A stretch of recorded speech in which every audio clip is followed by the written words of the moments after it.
Jadikan semua indah pada waktunya.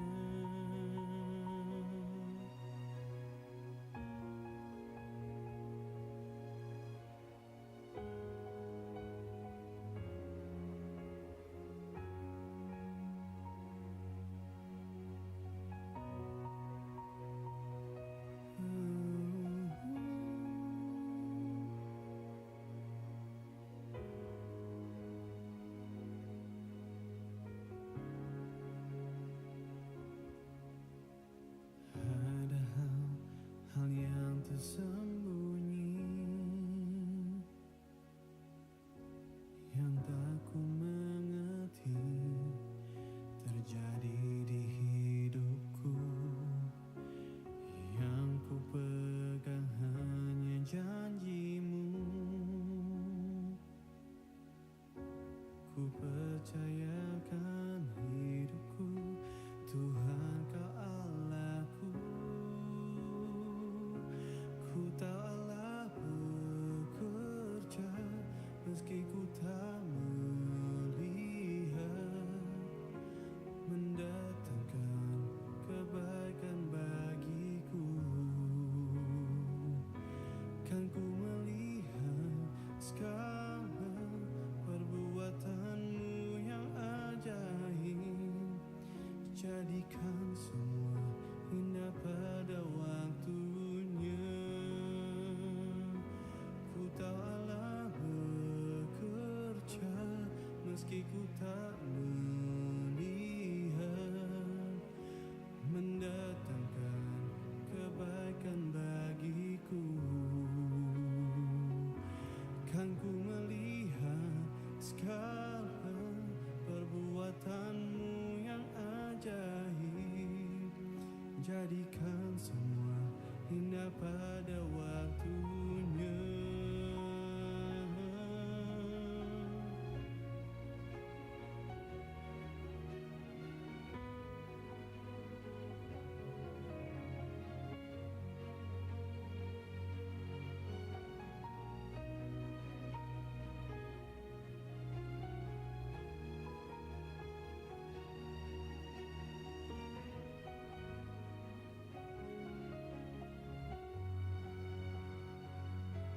Ku tahu Allah bekerja meski ku tak melihat, mendatangkan kebaikan bagiku. Kan ku melihat sekarang perbuatanmu yang ajaib. Jadikan semua indah pada waktunya. Jadikan semua indah pada waktunya. Jadikan semua indah pada waktunya.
Selamat siang Bapak Ibu saudaraku, Shalom.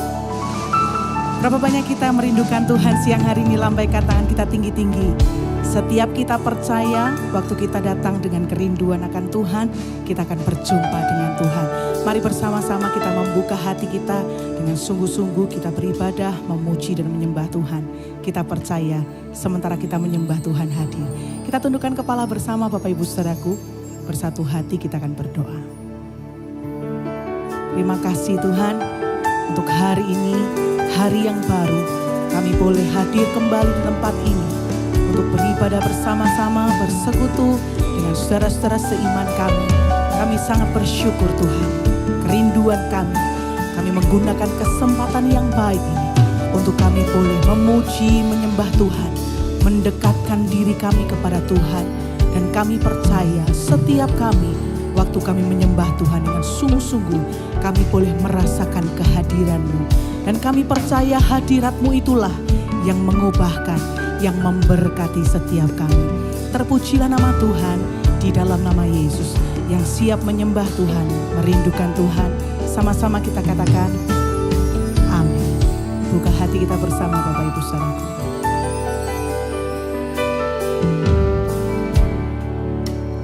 Dekat padamu itu rinduku,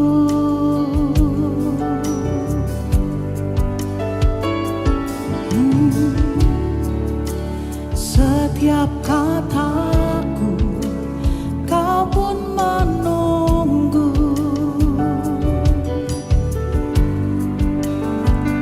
Tak kusangka ku temukan satu kasih yang abadi. Kini ku datang dan ku bawa hidupku,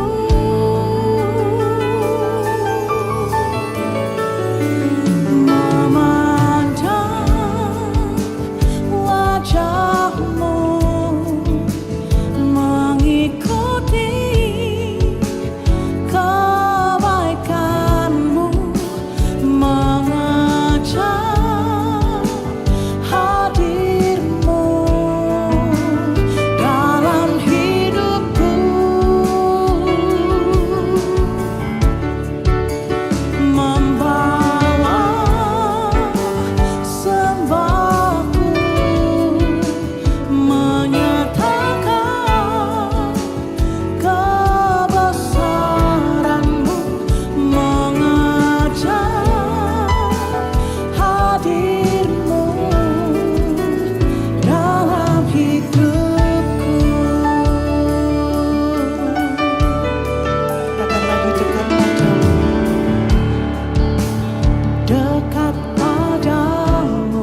Inamasyata karalabarala. Inamasyata karalabarala. Iyaralabasyata karalaba. Berapa banyak hati yang haus dan lapar akan Tuhan. Siang hari ini engkau ada di tempat ini Bapak Ibu saudaraku. Sungguh-sungguh mencari Tuhan. Membawa hatimu, hati yang menyembah, hati yang mendambakan Tuhan. Lebih dari apapun siang hari ini. Mari bersama-sama kita membuka kedua tangan kita. Tuhan, lihatlah setiap hati. Dan lihatlah setiap tangan yang terbuka siang hari ini. Kami datang dengan sungguh-sungguh mencari Engkau Tuhan. Kami datang mendekatkan diri kami kepada Tuhan. Siang hari ini kerinduan kami hanya satu. Kami boleh merasakan Engkau dekat dengan kami. Engkau tak pernah jauh dari kami. Waktu kami sungguh-sungguh mencari Engkau. Engkau mendekatkan diri kami kepadamu ya Tuhan. Tangan-Mu terbuka bagi setiap kami. Siang hari ini dengan kesungguhan hati kami mau datang kepada Tuhan memuji. Kami mau datang menyembah Engkau. Kami mau datang menikmati kehadiran-Mu. Kami mau datang menikmati baik-Mu. Kami mau datang menikmati kediaman-Mu Tuhan. Inilah kerinduan setiap kami. Inilah rindu kami. Inilah hasrat kami Tuhan.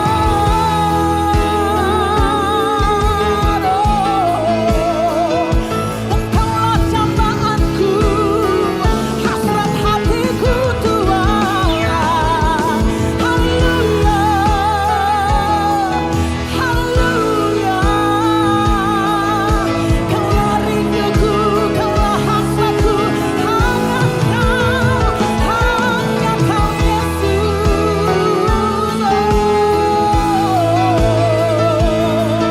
Biarlah masyarakat ini hati kami Tuhan, ini jiwa kami Tuhan.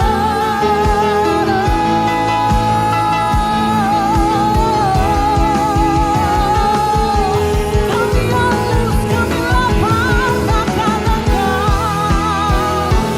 Hasrat kami hanya Kau. Hanya Kau Tuhan. Biarlah masyarakat ini namanya syakarabo. Ini namanya syakarabo.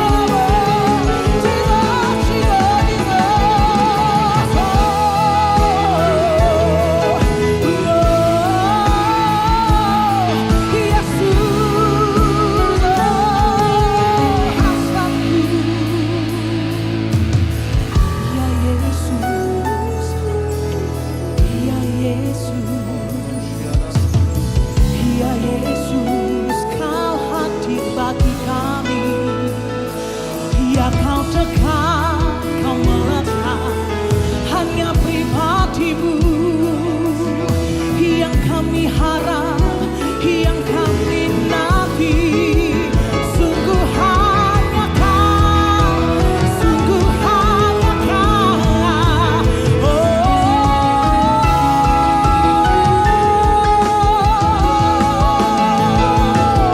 Hanya Yesus.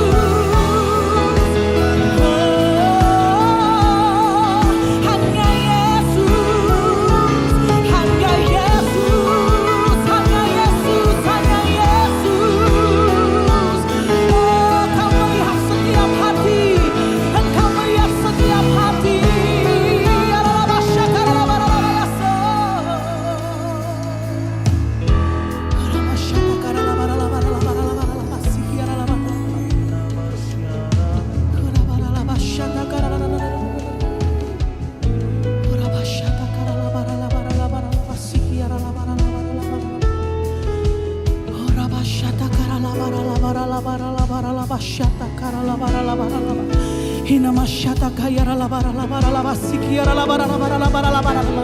Dia hadir di tengah-tengah kita Bapak Ibu saudaraku.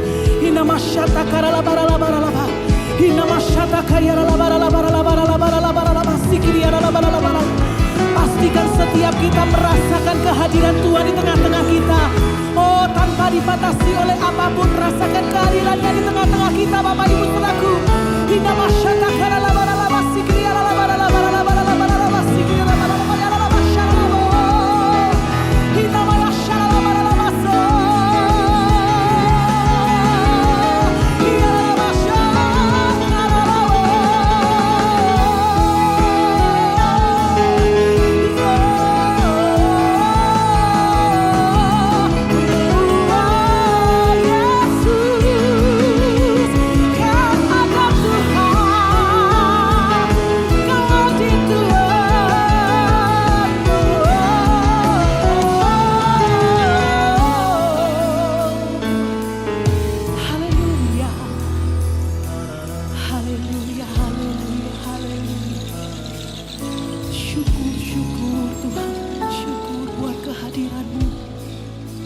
Syukur Tuhan, syukur, syukur.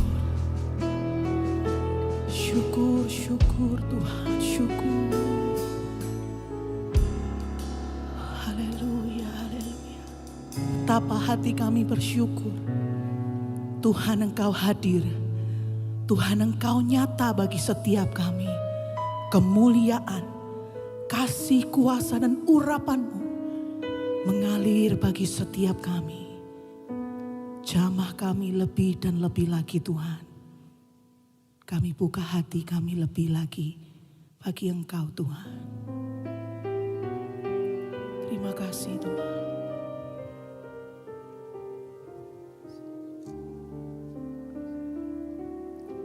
Sungguh indah hadirat-Mu di tengah-tengah setiap kami Tuhan. Ini hati kami terangkat kepadamu. Mari Roh Kudus mengalir bagi setiap kami.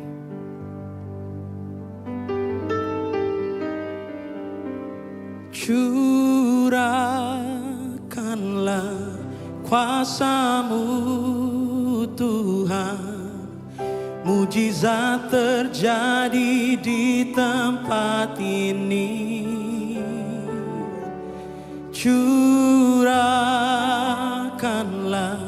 kuasa-Mu Tuhan.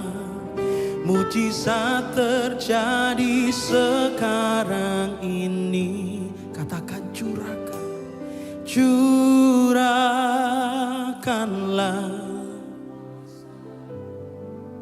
Mari nyatakan kuasa-Mu Tuhan.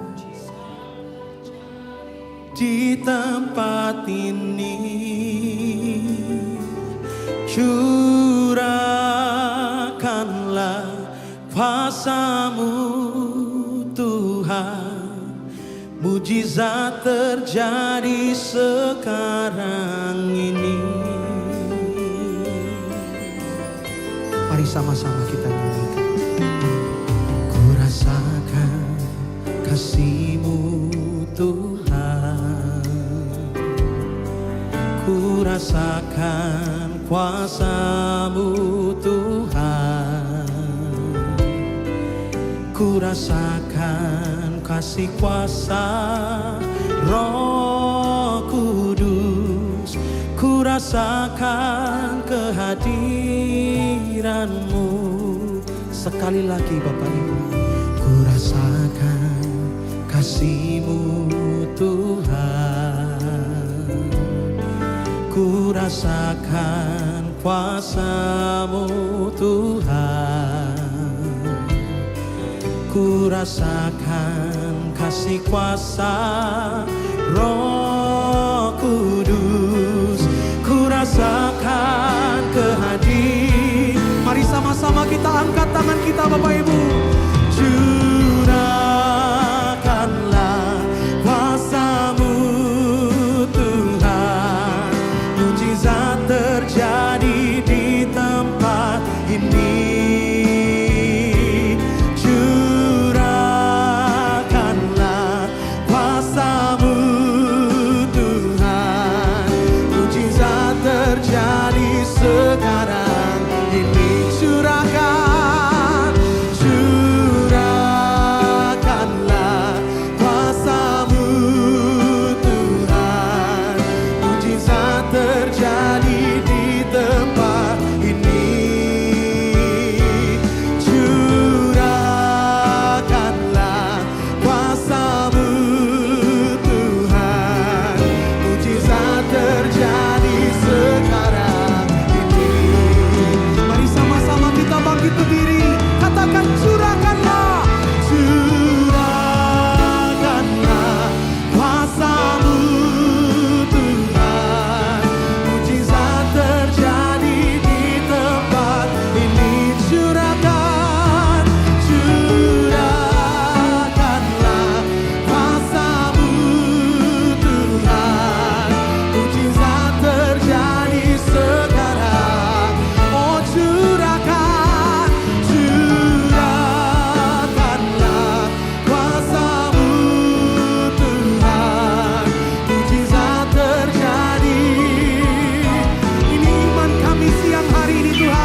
Bapak Ibu, katakan curahkanlah kuasa-Mu Tuhan, mujizat terjadi. Oh curahkanlah kuasa-Mu Tuhan, mujizat terjadi sekarang ini. Katakan mujizat terjadi, mujizat terjadi sekarang, mujizat terjadi sekarang ini. Oh mari sembah dengan hati percaya. Haleluya. Mari curahkan hadirat-Mu, kuasa-Mu. Ya nama ya sikara maralamo. Mari sembah Dia, sembah dengan percaya. Haleluya. Ya nama ya sikara maralamo. Kami sembahkan. Haleluya. Curahkan kuasa-Mu bagi kami. Oh Tuhan, mari sembah Dia Bapak Ibu saudara-saudaraku. Iralama ya syatakara warala. Siang hari ini Dia ada di antara setiap kita. Dia ada di sini dan kuasa-Nya mengalir bagi setiap kita Bapak Ibu. Iralama ya syatakara warala warala warala. Oh ralama ya sikara warala warala. Mari angkat hati kita, angkat percaya kita di hadapan Dia. Iralama ya syarala maralamo. Iralama ya syatakara warala warala warala. Ini kami gereja-Mu Tuhan. Ini kami jemaat-Mu siang hari ini. Kami datang kepadamu. Hiralama ya syarana manalamo. Haleluya. Dengan hati percaya kami sembahkan. Kuasa-Mu tercurah. Ada mujizat, ada pertolongan. Haleluya. Mari sembah Dia. Yaralama yesi karalamo. Haleluya. Oh, haleluya. Oh, hiralama yesha. Hiralama yesha takaralama. Oralama yesi karalama ralama. Iralama yesha takaralama ralama. Oh sementara kami menyembah, kami percaya Tuhan, kuasa-Mu mengalir memenuhi setiap kami. Ada mujizat yang baru Tuhan kerjakan dalam hidup kami. Iralama yashata karalama rala. Iralama yashata karalama rala. Iralama yashata karalama rala. Iralama yasika ralama rala. Mari nikmati Dia siang hari ini Bapak Ibu saudaraku. Oh ralama yashata karana. Iralama yasika ralama rala. Oh ralama yashata karana. Iralama yashata karana.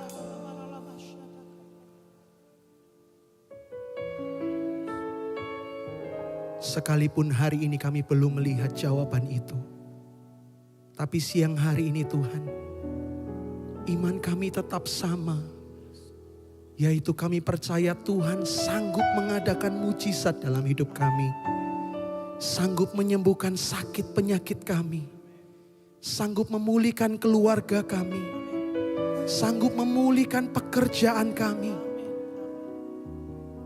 Sebab kuasa-Mu itu tidak terbatas dalam hidup kami. percaya Tuhan. Ini yang kami percaya kepada-Mu. Mari sama-sama kita angkat kedua tangan kita Bapak Ibu saudaraku. Curahkanlah kuasa-Mu Tuhan. Mujizat terjadi di tempat ini. Curahkanlah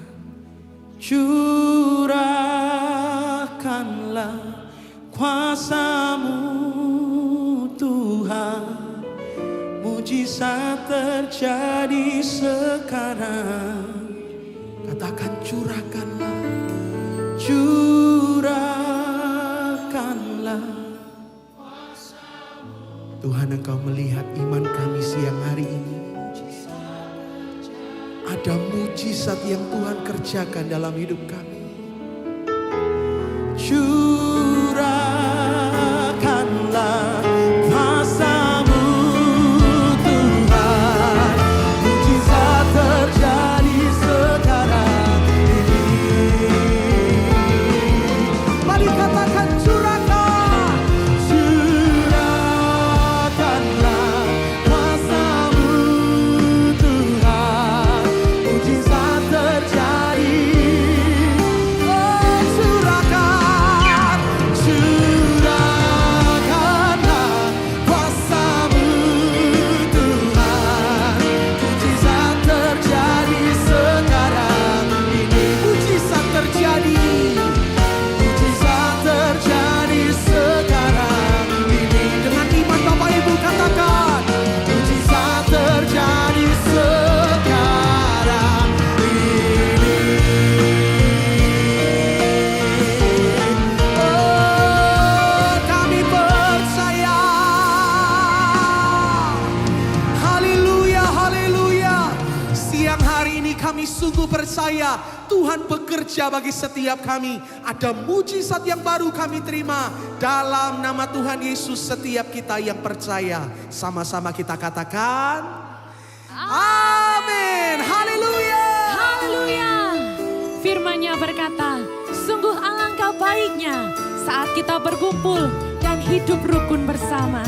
Berkat-Nya dicurahkan untuk setiap kita. Semua katakan, sungguh alangkah baiknya, sungguh alangkah indahnya bila saudara semua hidup rukun bersama. Sungguh, sungguh alangkah baiknya, sungguh alangkah indahnya bila saudara semua hidup rukun bersama. Amin.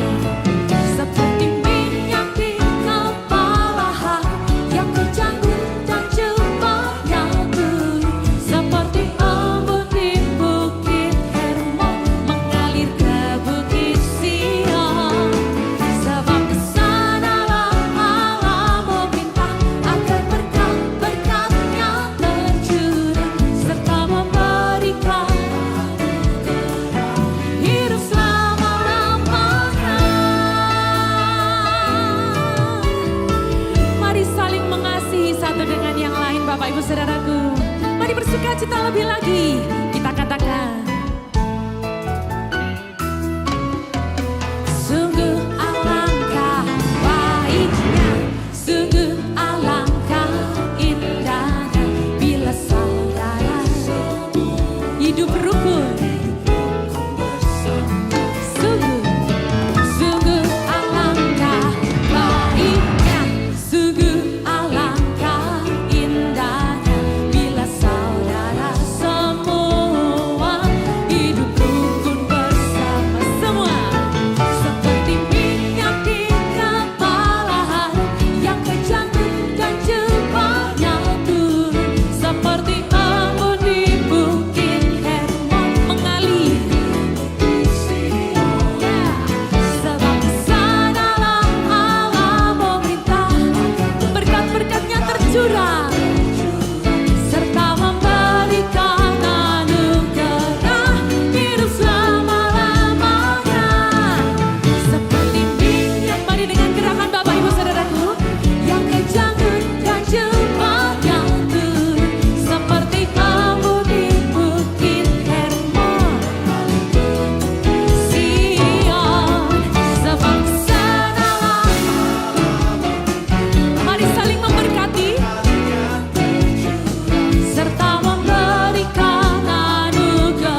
percaya kita hari ini boleh ada sebagaimana kita ada karena Tuhan. Dan suatu saat nanti kalau kita kembali, kita berjumpa dengan Tuhan. Yang percaya lambaikan tanganmu tinggi-tinggi. Kasih salam kanan kiri, katakan, engkau pasti akan berjumpa kembali dengan Tuhan. Mari bersuka cita bersama-sama Bapak Ibu saudaraku. Bertepuk tangan bersama.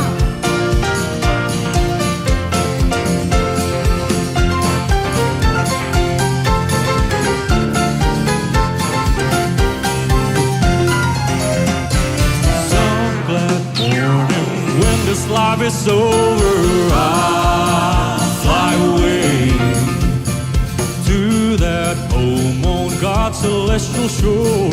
I'll fly away. I'll fly away, oh glory. I'll fly away. When I die, hallelujah, by and by, I'll fly away.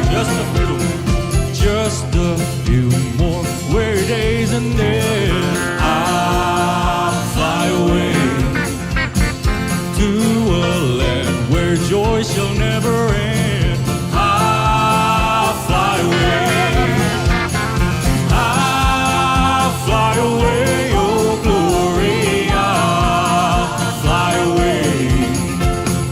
When I die, hallelujah, by and by, I'll fly away. I'll fly away, oh glory. I'll fly away.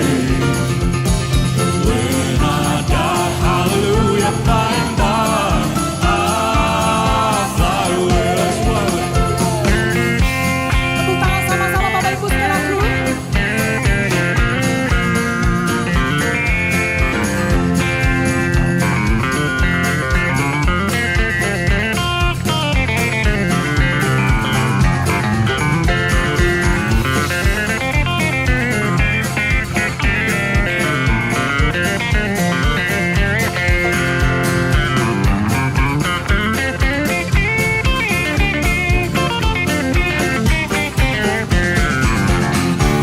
I'll fly away, oh glory. I'll fly away. Sama-sama. When I die, hallelujah, by and by, I'll fly away. I'll fly away, oh glory. I'll fly away. When I die, hallelujah, by and by, I'll fly away. When I die, hallelujah, by and by, I'll fly away. When I die, hallelujah, by and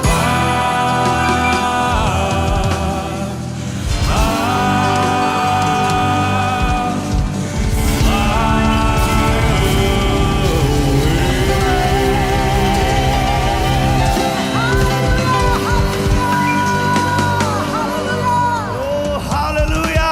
Siang hari ini hanya ada satu nama, Tuhan yang benar. Siapa namanya? Yesus. Siapa namanya? Yesus. Mari bersorak-sorai bersama-sama bagi Dia. Kembali lagi bersuka cita. Yeay.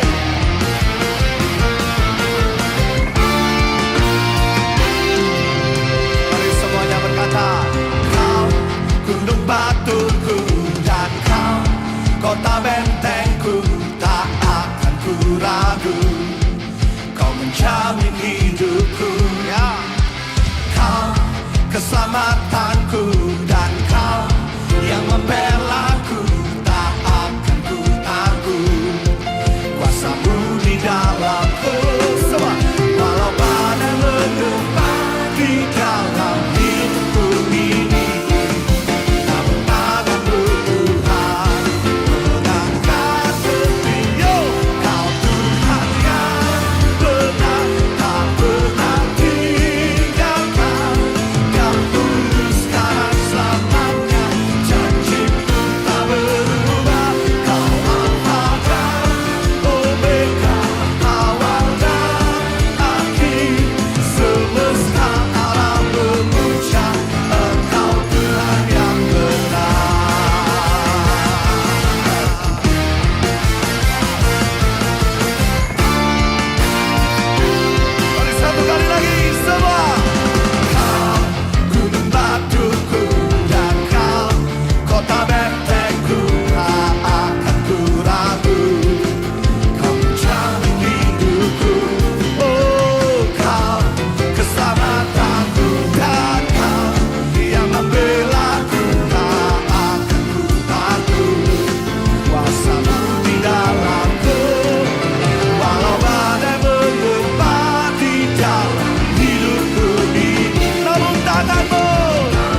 silakan duduk kembali Bapak Ibu Saudaraku.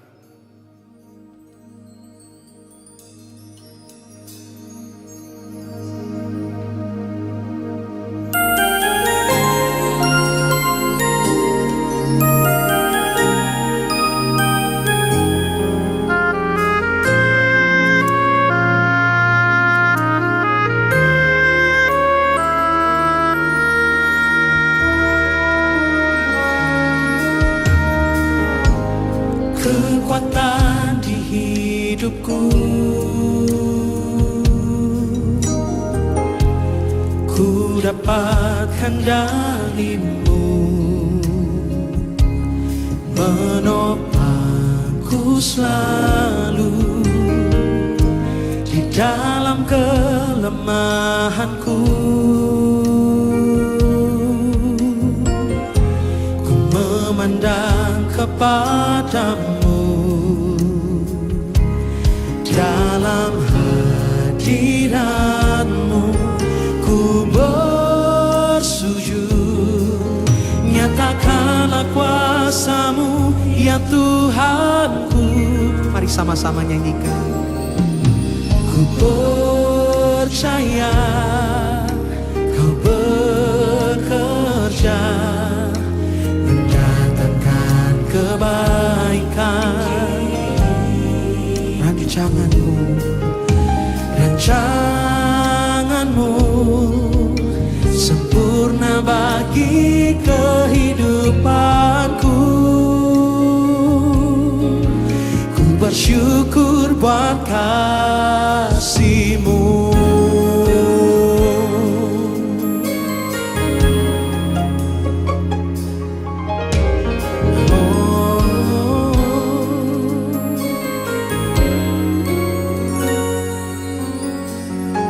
Sama-sama kita katakan, di dalam kelemahanku, di dalam kelemahanku, ku memandang kepadamu, dalam hadiratmu ku bersujud. Nyatakanlah kuasa-Mu ya Tuhanku, sebab itu ku percaya kau bekerja mendatangkan kebaikan di hidupku. Rancangan-Mu sempurna bagi kehidupanku.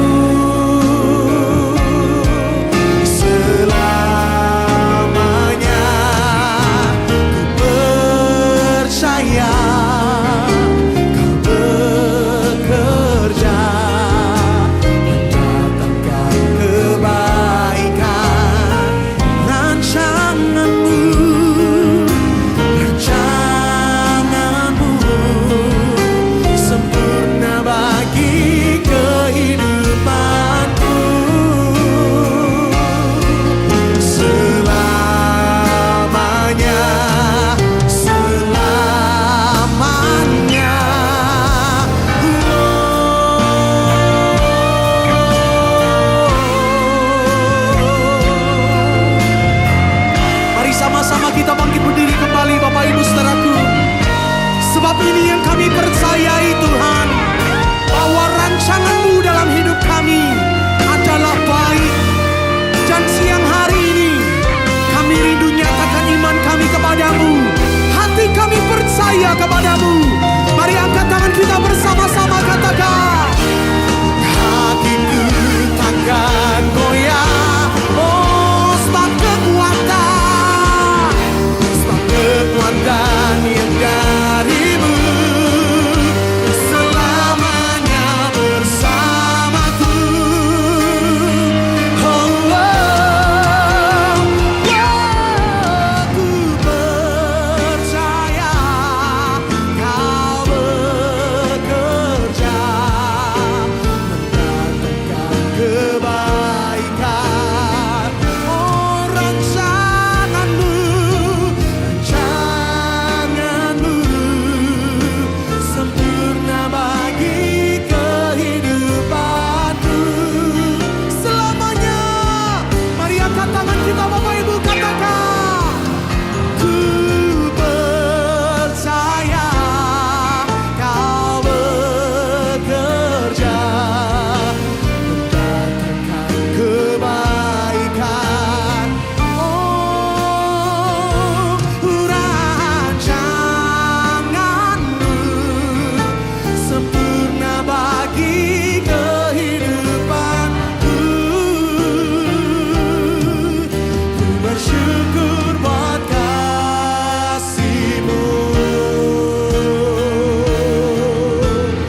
Tuhan kiranya berkenan untuk puji-pujian yang kami naikkan. Oleh karena semuanya ini hanya untuk memuliakan nama-Mu. Tuhan, kami berhimpun di rumah-Mu yang kudus ini. Dan kami secara khusus sekarang menyediakan pikiran dan hati kami untuk kami mendengar dan meresponi akan pemberitaan daripada firman Tuhan. Tuhan, kami tahu bahwa Alkitab ini begitu kaya dengan hal-hal yang Engkau sediakan bagi kami. Memang sebagian daripada Alkitab ini tidak mudah untuk kami fahami, tetapi kami percaya bahwa Roh Kudus akan menolong kami sehingga kami boleh memahami dan kami boleh diterangi, kami dituntun oleh kebenaran firman Tuhan untuk kehidupan di dalam hidup kami ini. Tolong kami, oleh karena hanya di dalam nama Tuhan Yesus Kristus kami sudah berdoa. Amin. Silakan duduk. Jadi saudara, hari ini secara khusus saya ingin berbicara mengenai satu topik yang mungkin saudara sebagian besar sudah tahu, yaitu pengampunan. Forgiveness. Saudara, ada seorang Yesuit, yaitu orang dari ordo Yesuit. Asalnya orang itu dari India dan dia itu bernama Anthony de Mello. Dan dia pernah mengatakan dalam salah satu bukunya itu bahwa salah satu hal yang paling mengkhawatirkan dalam kehidupan umat Kristen adalah ketidaksadaran. Tidak mengerti apa yang sebetulnya perlu disadari. Nah, kenapa begitu? Ketika saya membacakan bagian ini, yang terpikir dalam pikiran saya itu barangkali lain daripada apa yang Anthony de Mello tadi katakan. Dan memang surprise, saudara. Oleh karena di dalam hidup pada saat saya mulai menjadi hamba Tuhan, dan saya melayani di mana-mana, sekarang sudah lebih dari 45 tahun. Dan saya melihat bahwa sebetulnya ada hal-hal yang memang betul-betul mengkhawatirkan, yaitu orang Kristen rata-rata menganggap enteng akan dosa-dosa yang hadir di dalam hidupnya. Jadi Billy Graham itu pendeta besar pernah mengatakan bahwa ada 7 deadly sin. 7 dosa yang mematikan. Yang ternyata 7-7-nya itu hampir tidak pernah secara serius kita berupaya untuk menyelesaikannya. Dosa kemarahan, dosa iri hati, dosa ketamakan, dosa seksual, dosa ingin sekali melampiaskan akan nafsu seksual kita, dosa kemalasan, dan salah satunya adalah dosa tidak bisa mengampuni orang. Nah, kenapa begitu ya? Realitanya kan begitu banyak orang yang kadang-kadang kita heran rasanya bisa mengampuni orang. Dan untuk hal seperti itu, kemudian saya ingin kita itu melihat satu bagian dari Alkitab ini, yaitu dari Matius pasal 18. Jadi saudara membaca Alkitab bisa melihat, itu ada perumpamaan yang sebetulnya dibuat oleh Tuhan Yesus ketika Simon Petrus itu bertanya kepada Tuhan, Tuhan, berapa kali perlu aku mengampuni orang yang berdosa terhadap aku? Apa 3 kali? Oh enggak, ternyata Simon tidak menyebutkan 3 kali meskipun dia tahu di dalam perjanjian lama itu disebutkan dosa yang sulit sekali untuk dimaafkan setelah diulang-ulang 3 kali. Tetapi Simon Petrus itu sudah exaggerated. Dan dia mengatakan 7 kali, Tuhan. Yesus itu mengatakan tidak. Bukan 7 kali, tetapi 70 kali 7 kali. Berarti kamu harus mengampuni orang meskipun tidak terbatas kesalahannya. Wah, itu kan bagi orang seperti Simon Petrus dan saudara dan saya, itu rasanya seperti tidak make sense gitu, tidak masuk akal. Ya kan? Masa sih kita harus mengampuni orang tidak ada batasnya? Saudara, di dalam bagian yang lain itu sampai Tuhan Yesus kemudian itu mendapatkan pertanyaan daripada murid. Oh Tuhan, kalau begitu tambahi iman kami dong. Nah, iman kami lemah. Sehingga kalau harus mengampuni sebegitu banyak mana mungkin, kan begitu. Tetapi Yesus bahkan mengatakan pada saat bagian yang lain itu, dia mengatakan, jikalau kamu punya iman kecil sekali, sama seperti yang kamu sedang pikirkan ini, imanmu kecil sekali, sehingga kamu tidak bisa melakukan apa yang aku kehendaki. Lalu dia mengatakan, jikalau yang kecil itu betul-betul iman, tidak ada yang mustahil. Kamu bisa ngomong kepada gunung itu pindah, dia akan pindah. Masa begitu? Jadi kenapa Yesus itu memberikan jawaban seperti itu? Oleh karena sebetulnya dalam pikiran manusia seperti murid-murid Yesus, mereka pikirannya sama seperti kita sekarang ini. Tuhan, imanku kecil, bukan? Jadi oleh sebab itu tambahi iman dong. Supaya iman saya menjadi gede, sehingga saya bisa melakukan apa yang kau kehendaki. Nah itu pikiran mereka. Sehingga mereka itu kalau diteruskan pikirannya adalah apa? Tuhan, aku kan sudah minta. Aku mau nurut engkau loh. Aku sudah minta. Jikalau aku tidak berhasil, ya itu bukan salahku. Itu salahmu. Iya, jadi murid-murid itu pikirannya seperti kita gitu ya. Jadi kalau Tuhan itu memberikan firman-Nya, dan kita itu seolah-olah mengatakan Tuhan aku mau nurut. Ya cuma aku udah bisa. Aku terlalu lemah. Tambahi iman dong. Nah kalau imanku besar karena aku bisa nurut.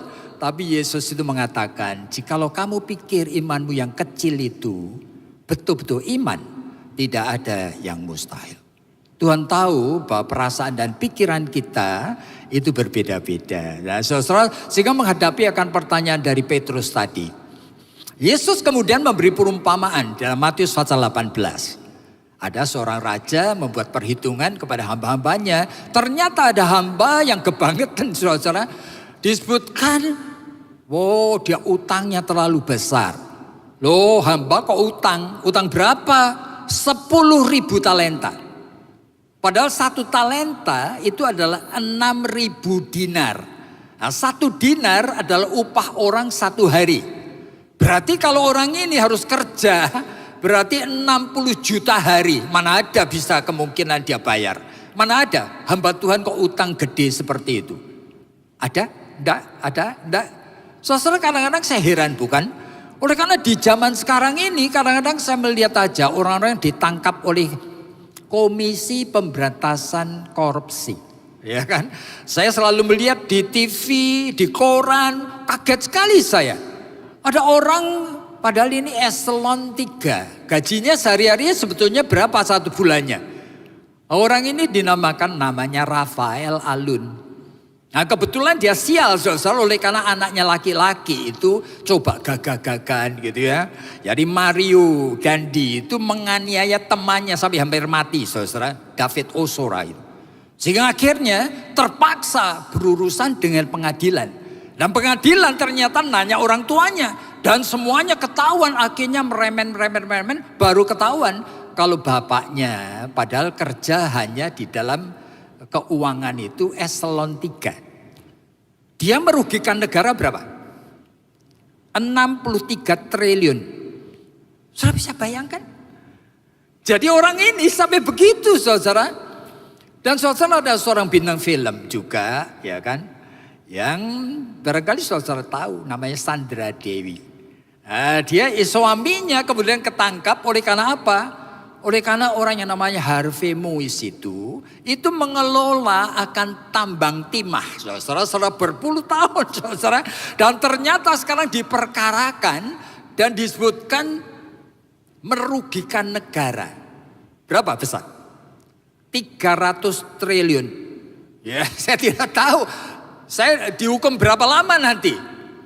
Tapi pegawai itu bisa mempunyai utang besar sekali. Jadi sebetulnya apa yang disebutkan dalam Alkitab ini bukan exaggerating. Bukan sesuatu yang dibesar-besarin. Ada pegawai utangnya 10.000 talenta. Nah, tetapi karena dia nangis-nangis, ya raja ini kasihan. Ya sudah aku bebaskan kamu. Tapi kemudian dia keluar ketemu akan orang yang utang sama dia. Ternyata cuma utang 100 dinar. Ya bayangkan ya 10.000 talenta dibandingkan 100 dinar. Tapi 100 dinar itu bukan barang kecil saudara. Ya dia langsung cekikakan temannya itu, you mesti bayar. Tidak bisa bayar, jebloskan ke penjara. Ya akhirnya orang pada lapor kepada raja ini. Ini loh yang dilakukan. Raja itu marah sekali. Engkau sudah diberi pembebasan utang. Sampai begitu besar. Engkau tidak bisa mengampuni akan temanmu yang utangi kecil itu. Maka raja itu menjebloskan seluruh keluarga itu ke dalam penjara. Sampai dilunasinya. Tidak mungkin dilunasinya. Berarti selama-lamanya. Tapi dia menyimpulkan dengan satu kalimat. Jikalau kamu tidak bisa mengampuni saudaramu, Bapakmu di surga tidak akan mengampuni kamu.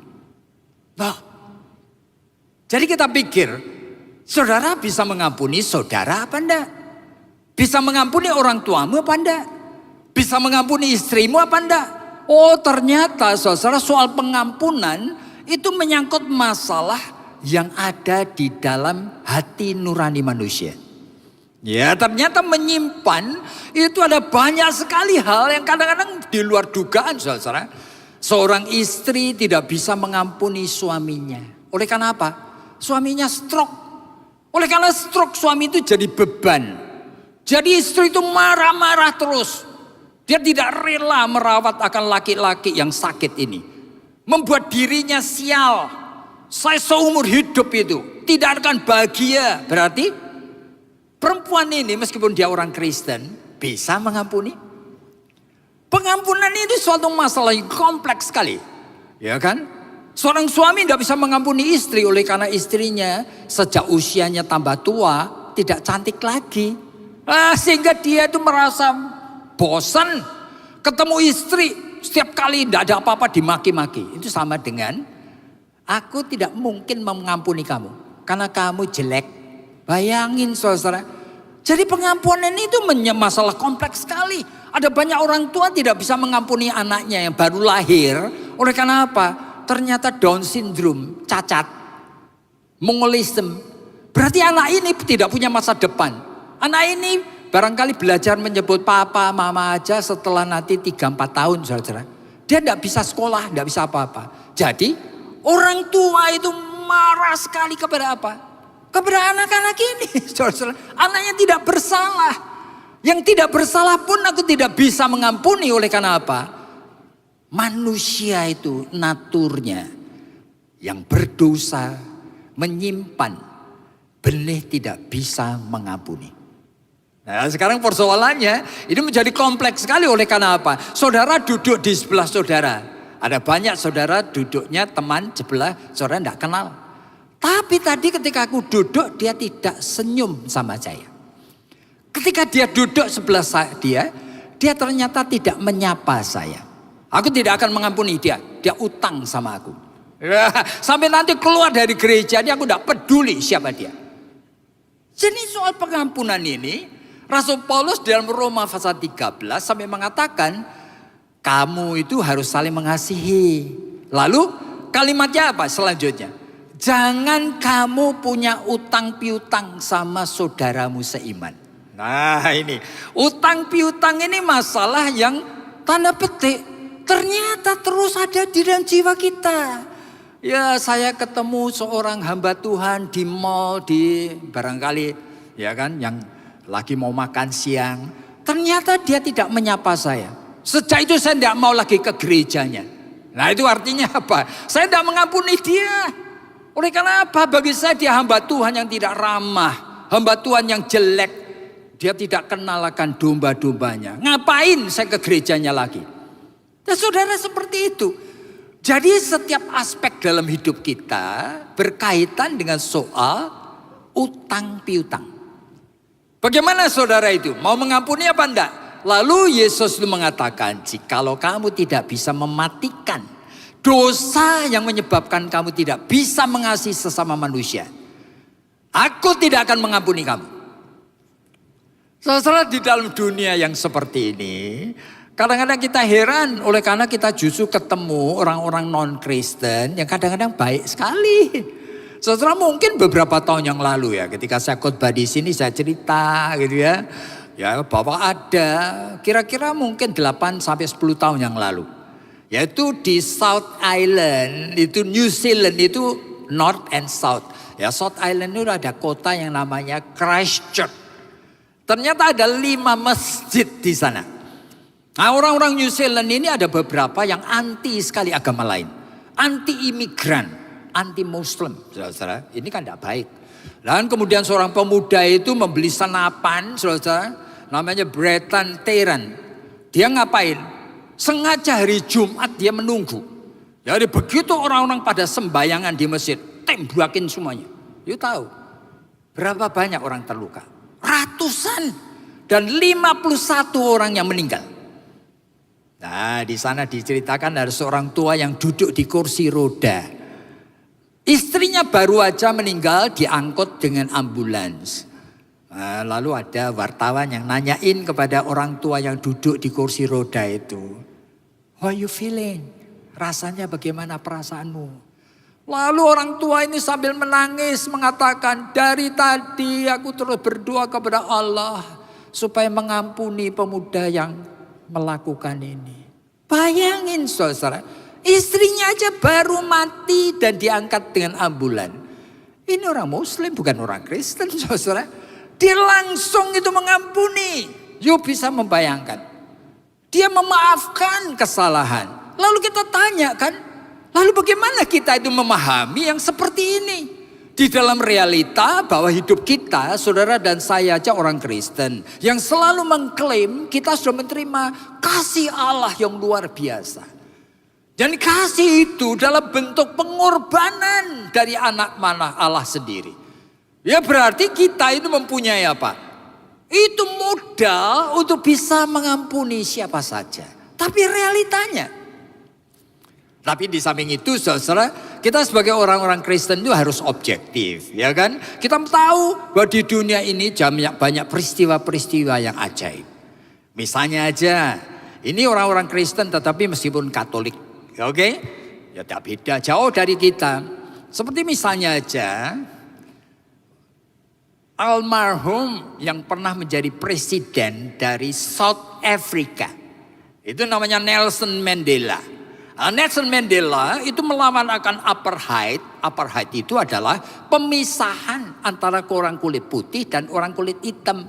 Yang dibuat oleh apa? Pemerintahan orang kulit putih, saudara-saudara. Sehingga pemisahan, kamu mau pergi ke tokonya orang kulit putih aja enggak boleh. Mau masuk WC-nya di pinggir jalan, pabrik toilet itu enggak boleh. Mau naik bis, yang bis untuk orang kulit putih tidak boleh. Mau masuk gereja, masuk ke sekolah, orang kulit putih tidak boleh oleh karena apartheid. Oke. Sehingga puluhan tahun itu seorang bernama Nelson Mandela, dia berjuang supaya ngapain? Supaya ini bisa dihapuskan. Akhirnya oleh pemerintahan oleh orang kulit putih, ya kan, Nelson Mandela ini ditangkap dan dimasukkan penjara. Berapa tahun saudara? 27 tahun. Bayangin saudara. Dan sampai anaknya yang ketika istrinya hamil itu pada saat Nelson Mandela dijebloskan ke penjara. Nah sekarang anaknya itu sudah 25 tahun, 26 tahun. Iya. Sekarang itu membawa akan anak dari anak itu. Baby minta supaya engkongnya, yaitu siapa? Nelson Mandela itu memberikan nama kepada anak perempuan ini, ya kan? Lalu anak itu digendong sama Nelson Mandela dan Nelson Mandela itu menyebutkan Sazue, namanya Sazue. Tapi saya tidak cerita itu, menarik sih.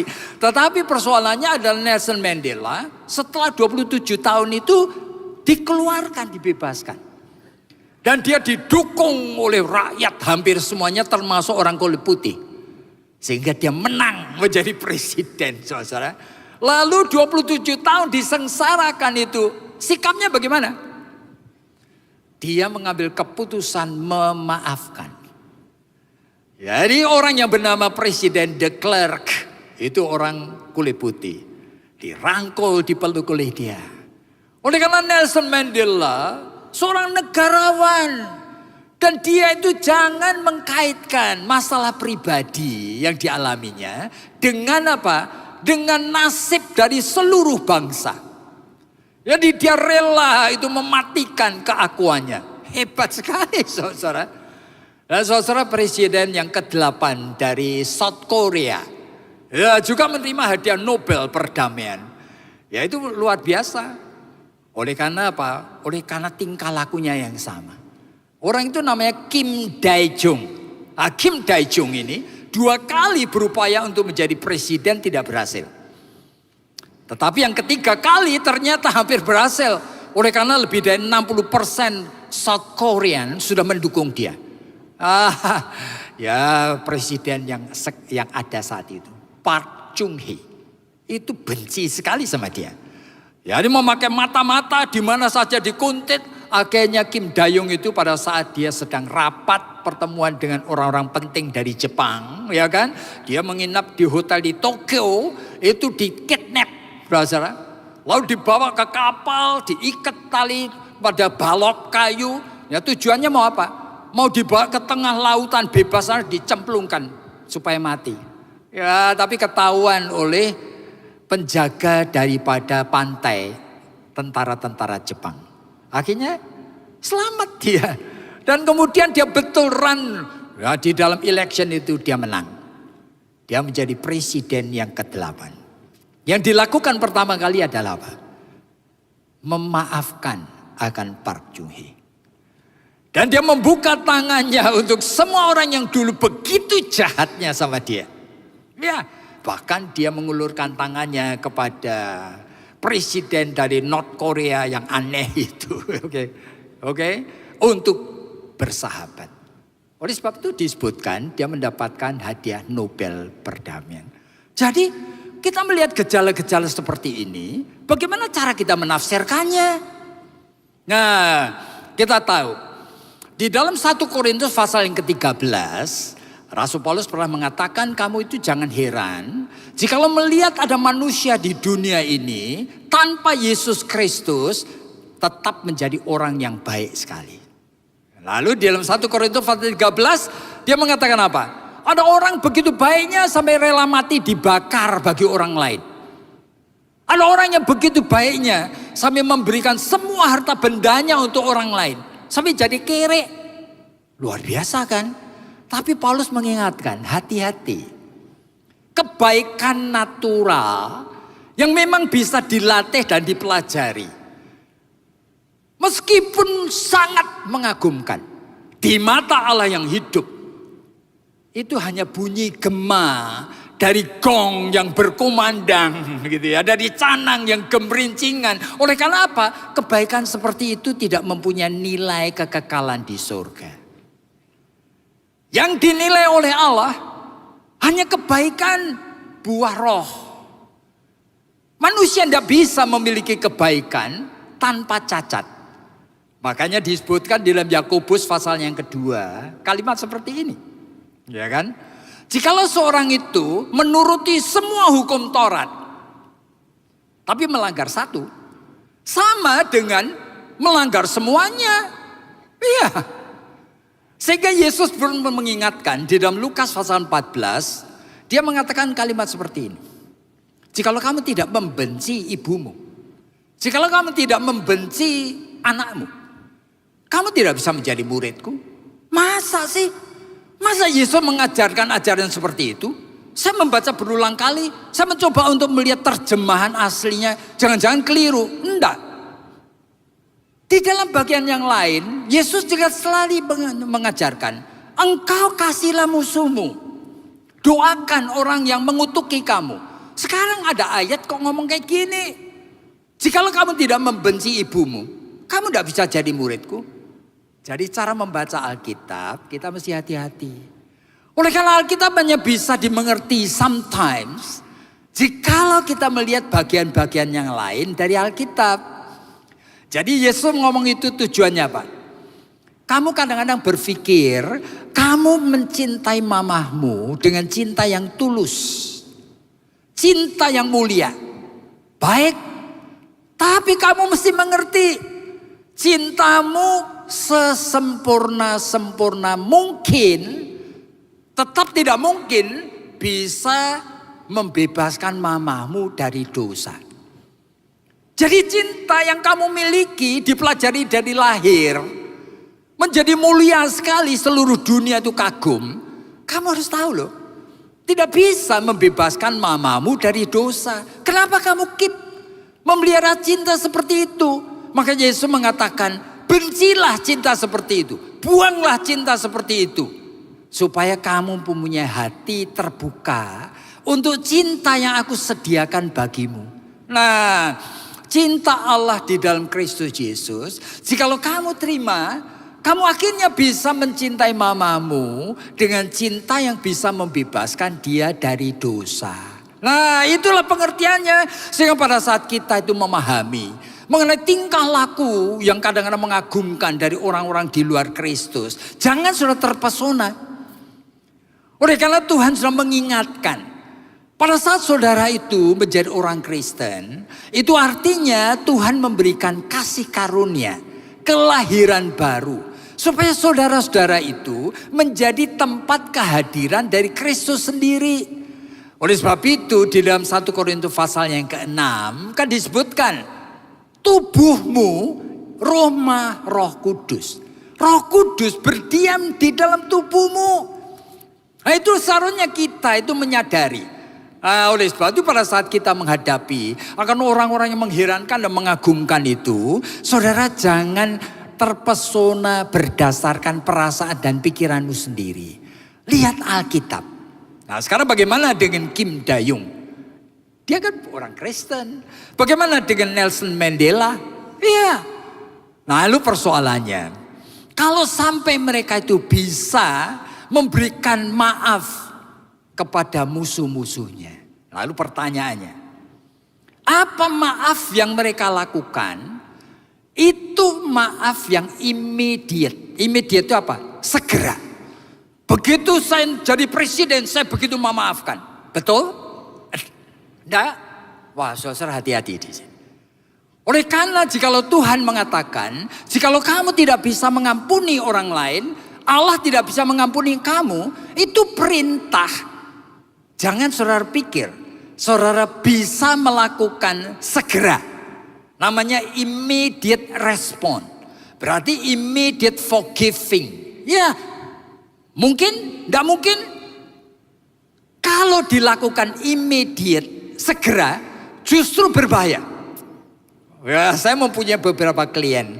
Nah, salah seorang klien saya itu pada suatu hari, suaminya sedang mau main golf, ditembak. Mati. Wah, saya kaget sekali. Buru-buru saya pergi ke rumah daripada istri yang ditinggal mati dengan kematian yang begitu tragis. Nah, begitu saya masuk rumah, istri itu memang meneteskan air mata. Tapi ngomong sama saya kalimat seperti ini. Pak Yakob, saya sudah maafkan dia. Wah, kaget saya. Mana mungkin kamu itu mengatakan kalimat seperti itu? Nah, pertanyaan saya, apa wajar suamimu ditembak? Sekarang mayatnya aja masih ada di Universitas Indonesia, bagian forensik. Dan kamu itu sudah memaafkan dalam hati itu. Ini orang Kristen yang melakukan leaping, yaitu loncatan iman. Untuk membuktikan bahwa dia itu nurut apa yang Tuhan Yesus ajarkan. Jikalau kamu tidak bisa mengampuni orang, Bapakku tidak mau mengampuni kamu. Tapi apa betul? Saudara, ini menjadi suatu masalah etika yang rumit sekali. Oleh karena apa? Oleh karena di Amerika itu sampai masuk kepada proses pengadilan yang rumit bukan main. Ya, ada seorang yang bernama Diana Ortiz. Nah, Diana Ortiz itu seorang Amerika, menjadi suster, menjadi perawat. Dia kerja di Guatemala. Nah, ketika dia kerja di Guatemala, dia itu direp, diperkosa oleh 7 laki-laki. Nah, saudara-saudara bayangkan, 7-7-nya kemudian ditangkap. Lalu ketika wanita, yaitu suster missionary ini, ditanya ya, sudah diperkosa sama 7 orang. Dia mengatakan apa? Aku sudah mengampuni mereka. masyarakat di sekitar itu reaksinya bagaimana? Masyarakat tidak bisa terima, saudara. Kalau orang Kristen melakukan pengampunan immediate seperti ini. Lalu bagaimana dengan justice? Justice itu apa? Pengadilan. Jadi orang 7 yang memperkosa itu dilepaskan, padahal dia melakukan kejahatan yang luar biasa jahatnya. Nah, saudara, jadi bagaimana pengadilan ini? Di Austria itu ada seorang bernama bapak, seorang ayah namanya Joseph Fritsch. Nah, ayah ini suka kepada anaknya sendiri. Anak perempuan baru usia 15 tahun. Sama dia direkayasa supaya apa? Hilang. Seolah-olah minggat tidak pulang. Padahal sama ayah ini tiap hari diperkosa. Ditaruh di mana? Di basement. Istrinya itu naif banget. Sehingga percaya aja bahwa basement itu meskipun ada suara-suara, tapi tidak pernah berani. Dia tanya. Dia taunya anaknya minggat dan tidak pulang. Berapa lama anak perempuan ini diperkosa oleh ayahnya? 24 tahun. Bayangin. Ini kejahatan monster seperti ini. Dan setelah pada saat ayah itu ketangkap. Oleh karena anak ini kemudian oleh karena sakit keras. Anak ini melahirkan sampai 4 anak. Bayangin. Setiap kali anaknya dilahirkan sama ayah itu dibawa lari keluar, dibuang. Diadopted kepada panti-panti asuhan. Orang kayak gini. Sehari-harinya si ayah ini orang baik, saudara. Dia bekerja, dia punya teman-teman. Tidak ada yang menduga bahwa teman ini, Joseph Fritsch ini, monster yang kayak gini. Kalau istrinya, ya kemudian ditanya, ketika suaminya ketahuan, istrinya itu orang Kristen yang baik dan mengatakan apa? Aku mengampuni dia. Boleh? Ini menjadi masalah ini. Benar? Itu ajaran Kristen? Waduh, saudara, sampai di Amerika itu ada orang-orang black marah sekali oleh karena tingkah laku orang Kristen yang gampang sekali mengampuni. Sehingga mereka mengatakan, go to hell, Christian forgiveness. Oleh karena apa? Ini membuat rusak masyarakat. Sehingga keadilan itu tidak dituntut. Pemerkosa yang jahat-jahat itu dibiarkan lepas berkeliaran, saudara. Oleh karena apa? Pengampunan immediate. Cepat sekali mengampuni. Jadi ajaran Yesus itu seperti apa? Jikalau kamu tidak mengampuni, Bapakku di surga tidak akan mengampuni kamu. Tetapi realitanya kita semua ini mempunyai jiwa yang sebetulnya tidak bisa mengampuni. Kalau sampai bisa mengampuni, itu orang-orang seperti yang mendadak tadi, itu kemungkinan yang pertama. Jangan-jangan dia tidak mempunyai jiwa yang sehat. Itu artinya apa? Saudara kalau membaca DSM itu Diagnostic Statistical Manual. Itu cerita mengenai apa? Semua penyakit jiwa.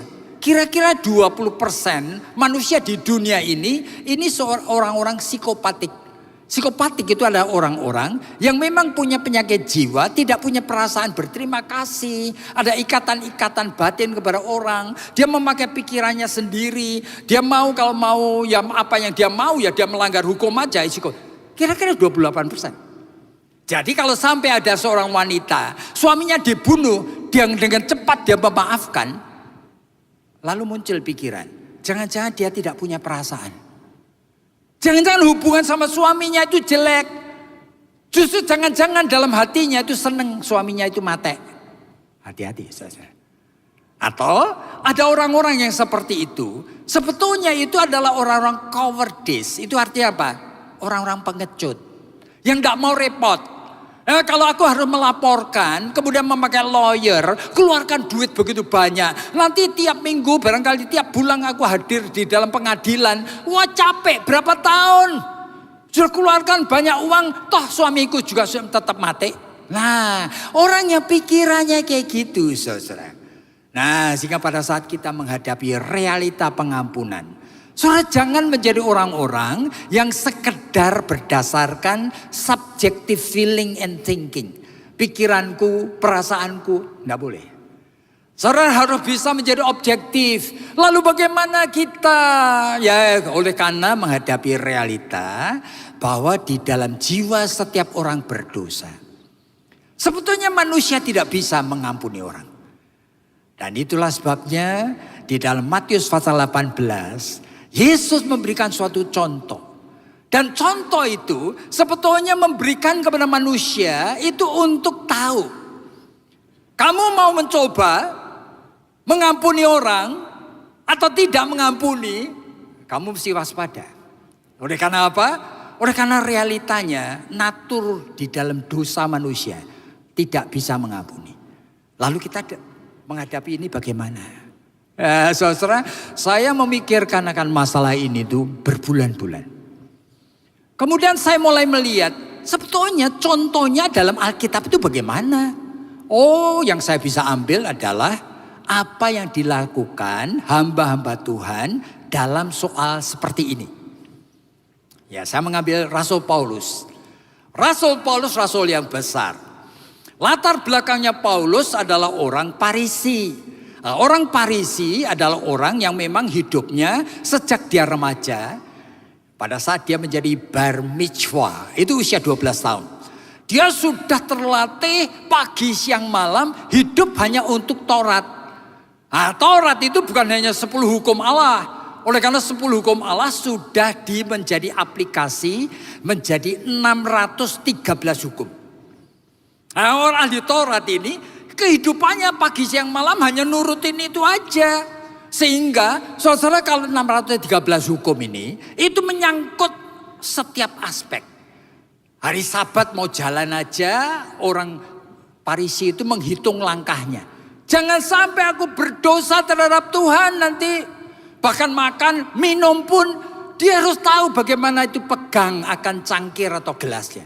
Takut kalau sampai ini manifestasi dari nafsu gelojoh. Orang yang keburu-buru pengen minum, waduh takut berbuat dosa. Jadi semuanya seperti itu. Aturan-aturan luar biasa. Dan dia sudah melewati itu. Dan di dalam Filipi pasal yang ketiga. Rasul Paulus ngomong apa? Aku ini ahli Taurat. Sejak kecil aku berupaya memenuhi semua hukum Taurat tanpa ada cacatnya. Saudara percaya enggak? Pasti percaya. Harus percaya. Oleh karena memang orang Farisi itu kehidupannya seperti itu. Tidak ada cacatnya. Nah saudara lihat di dalam Matius pasal 19. Ketika Yesus bertemu dengan seorang pemuda yang kaya itu kan tanya bagaimana caranya saya bisa masuk ke surga. Lalu Yesus mengatakan, ya penuhi hukum Taurat. Lalu kan pemuda itu tanya, hukum yang mana? Lalu Yesus menyebutkan hukum Taurat. Kemudian pemuda itu ngomong apa? Tuhan, semuanya itu aku sudah turutin sejak aku kecil. Apalagi yang kurang? Itu ngomongannya dia loh. Betul enggak? Sudah pasti betul. Memang seperti itu. Jadi Rasul Paulus adalah seorang manusia yang sudah mencoba memenuhi semua tuntutan agama dan tidak ada cacatnya. Tetapi orang seperti ini di dalam Roma pasal 7. Dia ngomong apa? Di dalam tubuhku ini. Ternyata ada dua hukum. Hukum akal budi, aku ingin menuruti Taurat. Aku ingin menuruti firman Tuhan. Tetapi masih ada hukum darah daging. Yang terus menyeret aku ke dalam perhambaan dosa. Aku manusia celaka ini. Siapa yang bisa membebaskan aku dari tubuh maut ini? Nah, satu pihak dia itu adalah manusia yang hebat. Memenuhi semua hukum. Pihak yang lain kok ngomong kayak gini. Oleh karena apa? Oleh karena Alkitab itu bicara mengenai 3 macam dosa. Dosa yang pertama itu namanya original sin. Itu dosa oleh karena kita anaknya Adam dan Hawa. Sehingga disebutkan non posse non peccare. Mau tidak mau kamu pasti berbuat dosa. Tetapi ada dosa yang kedua yang namanya actual sin. Itu dosa oleh karena sengaja. Saya memang ingin berbuat dosa. Oke?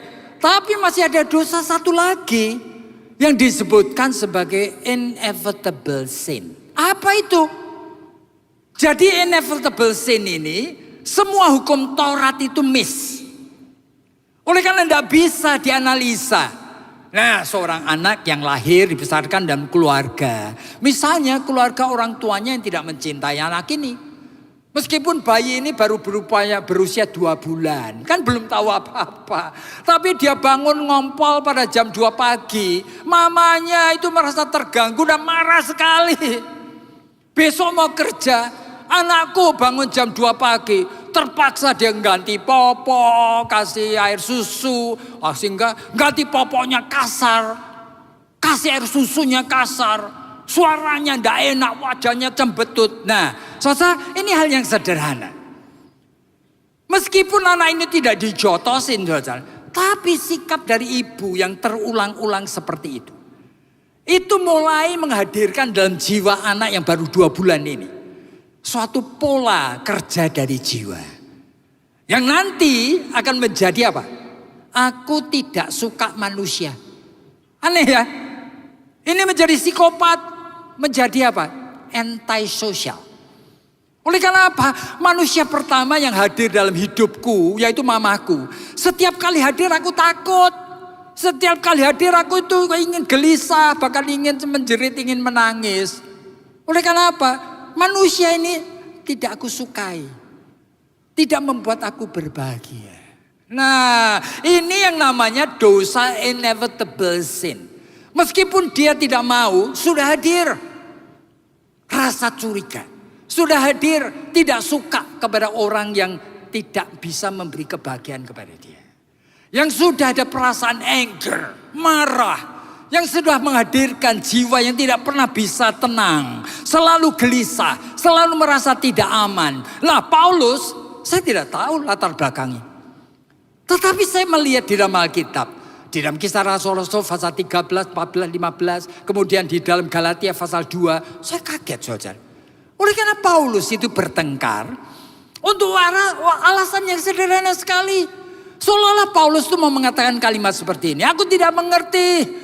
Kenapa aku menghadapi orang yang namanya Yohanes Markus. Meskipun kesalahannya aku bisa understand.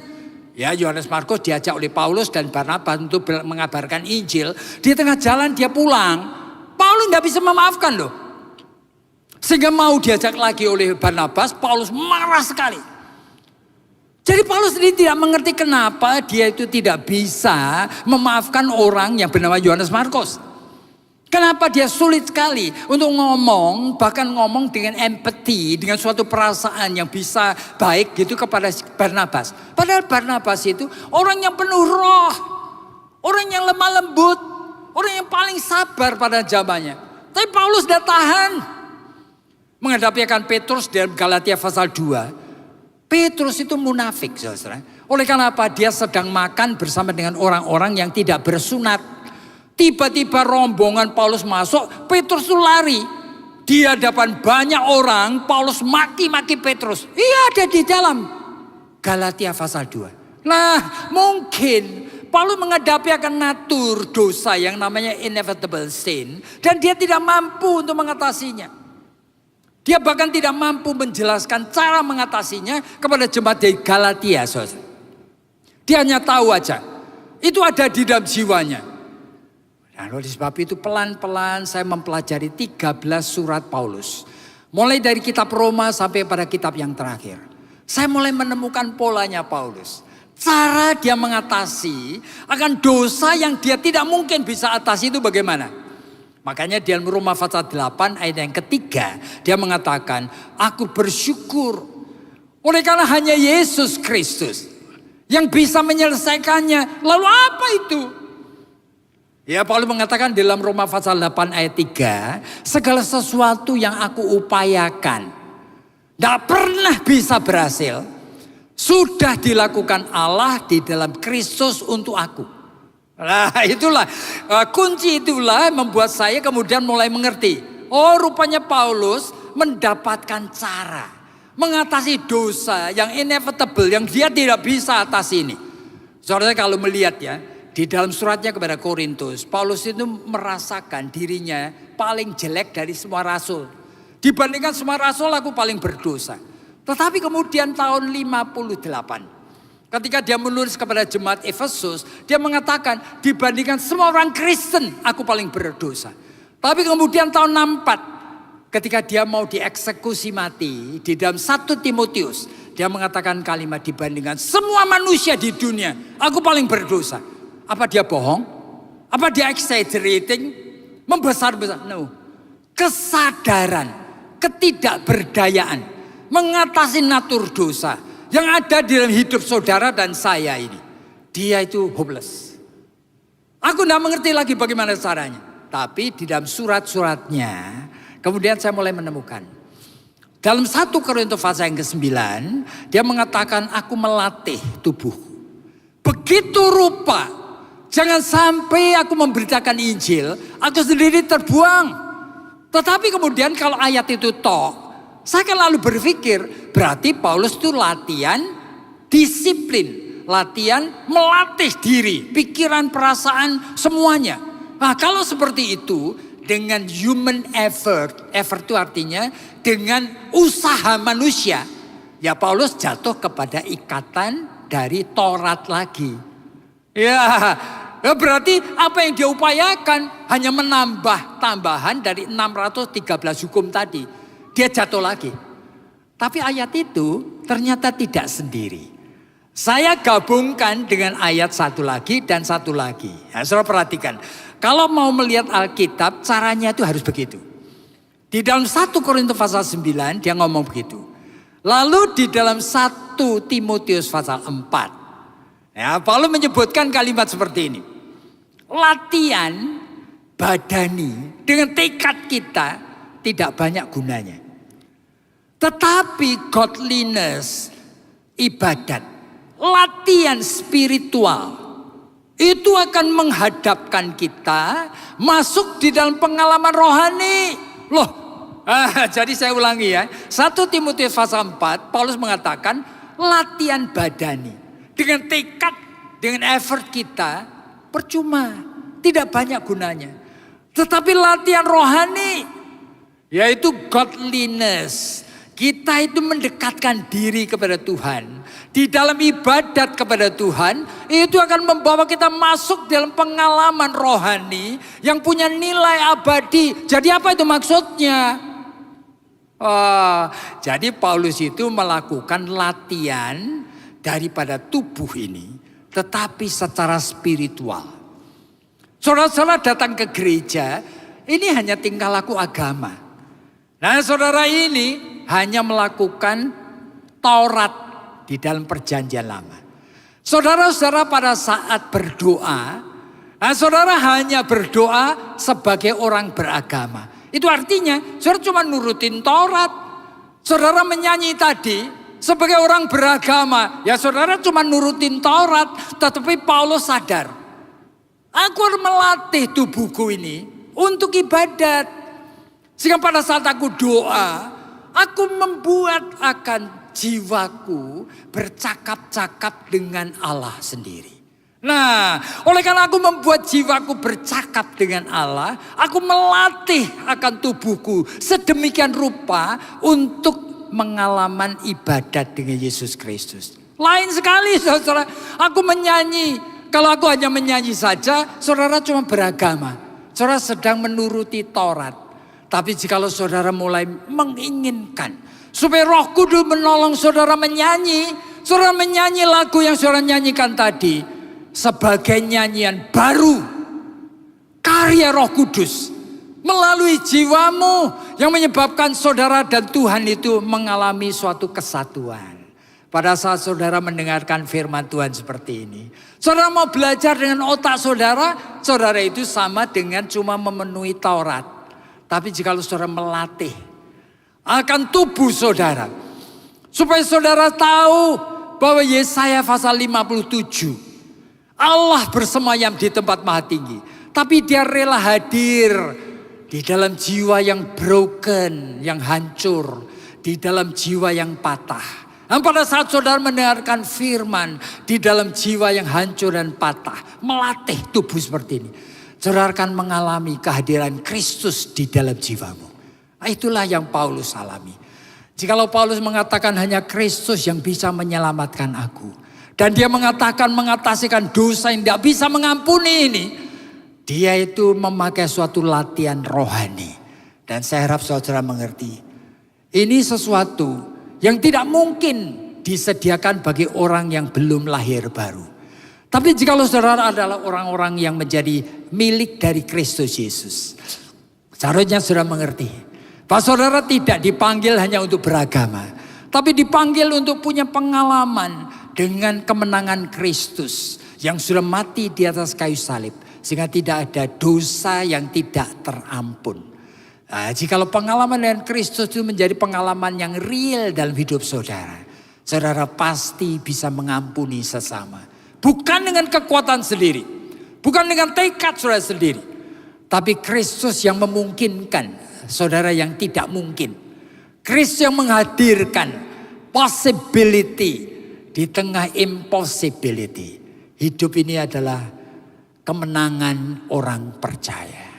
Dan biarlah Tuhan memberkati akan setiap orang yang mendengarkan firman. Dan mulai mengerti bagaimana saudara belajar dari Rasul Paulus. Supaya mengalami kehadiran Kristus. Yang memungkinkan saudara dan saya mempunyai pengalaman kemenangan iman. Mari kita tunduk kepala dan berdoa. Tuhan, kami berterima kasih, kami semua orang berdosa. Tetapi kami tahu sama seperti Rasul Paulus, kami boleh mengalami kemenangan iman oleh karena Kristus yang hadir di dalam hidup kami. Tuhan tolong supaya kami melatihkan tubuh kami sedemikian rupa. Bukan untuk latihan bagaimana kami memenuhi Taurat. Tetapi latihan spiritual yang menyatukan kami dengan Kristus Yesus sendiri. Di dalam nama-Nya yang kudus kami sudah berdoa. Amin. Tiba saatnya kita akan mendapatkan kesempatan untuk memberikan persembahan yang terbaik bagi Tuhan. Mari kembali lagi bersama-sama kita tundukkan kepala, bersatu hati kita berdoa. Terima kasih Bapa buat kebenaran firman-Mu di siang hari ini Tuhan. Kami terima kemenangan iman yang sudah Engkau berikan bagi kami Tuhan. Dan pulang dari tempat ini biarlah kami boleh menjadi pelaku-pelaku kebenaran firman-Mu. Kami bersatu hati. Saat ini kami berdoa bagi hamba-Mu yang sudah menyampaikan kebenaran firman-Mu di tempat ini. Terus tambah-tambahkan hikmat-Mu, pengurapan-Mu Tuhan. Kau memberkati pelayanannya, Kau memberkati keluarganya, Kau juga memberkati kesehatannya di dalam nama Tuhan Yesus. Dan sesaat lagi kami akan mendapatkan kesempatan untuk memberikan persembahan. Kami rindu Tuhan, kami mau memberikan persembahan kami ini yang terbaik. Semua karena kami sungguh mengasihi Engkau. Terpujilah nama Tuhan hanya di dalam nama Tuhan Yesus. Haleluya. Amin.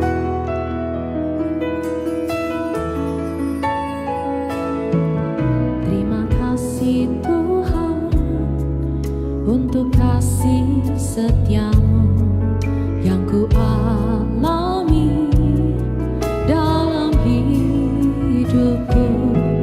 Terima kasih Yesus untuk kebaikan-Mu sepanjang hidup.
dalam nama Yesus, jemaat yang dikasihi Tuhan dengan iman, terimalah rahmat anugerah dari Aba Bapa Allah kita.